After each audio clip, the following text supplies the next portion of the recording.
Senator Mitch McConnell, RKY, is in a very precarious position. His state of Kentucky was already facing an economic crisis, and the fallout of the coronavirus pandemic didn't help that any. His constituents are calling for him to do something about it, and as Senate Majority Leader, he can, but that risks losing favor with Donald Trump and the rest of the Senate GOP. Further placing him in danger, his Senate seat is up for re-election this year. Normally, he'd be considered safe, but that's not necessarily the case. He's facing a challenge in November from Democrat Amy McGrath, a veteran.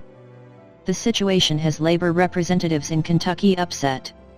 Trying to get McConnell's attention, a line of cars has been driving by the federal courthouse in Louisville, honking and displaying signs that are a takeoff of the Rihanna song. These say, "Mitch better have my money." The senator has drawn the ire of the AFL-CIO, Teamsters, and other labor groups. The House passed a package that would have given cash-strapped workers more in their pockets, but McConnell sat on the legislation. Finally, McConnell, other Senate GOP, Democrats, and the White House negotiated for a new bill. McConnell announced this month that they had a deal, but really it only led to more arguments between the White House and lawmakers. The Washington Post conducted interviews with Kentucky residents who are out of work, business owners, and labor rights groups. All said they are in need of funding from Congress, and McConnell hasn't been able to help them. His spokesman, Robert Sturrer, said in a statement that McConnell's efforts had sent about $12 billion to the state, mostly from previous coronavirus stimulus legislation.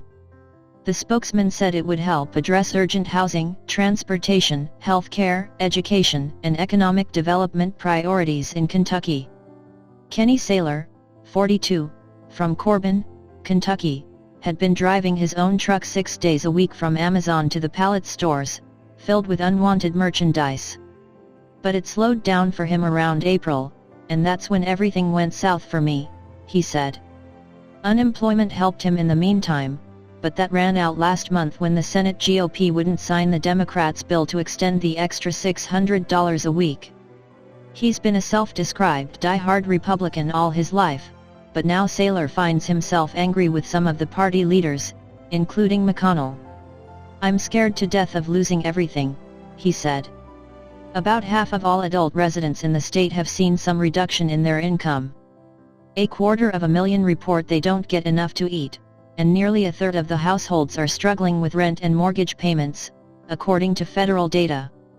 "We're seeing huge numbers of people needing help," said Executive Director Jason Bailey, of the Kentucky Center for Economic Policy.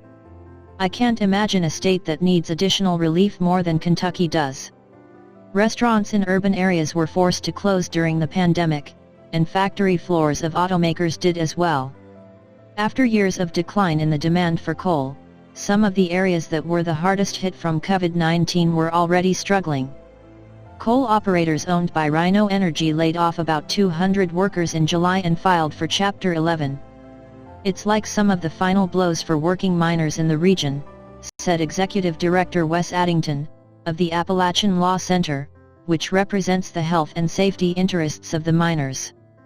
Many in Kentucky were counting on that additional $600 every week. Michael Holland, 59, a contract industrial engineer from Lexington, had been wiring Amazon facilities and Toyota factories until the pandemic forced him into unemployment in February. "The $600 a week has been a lifeline," he said.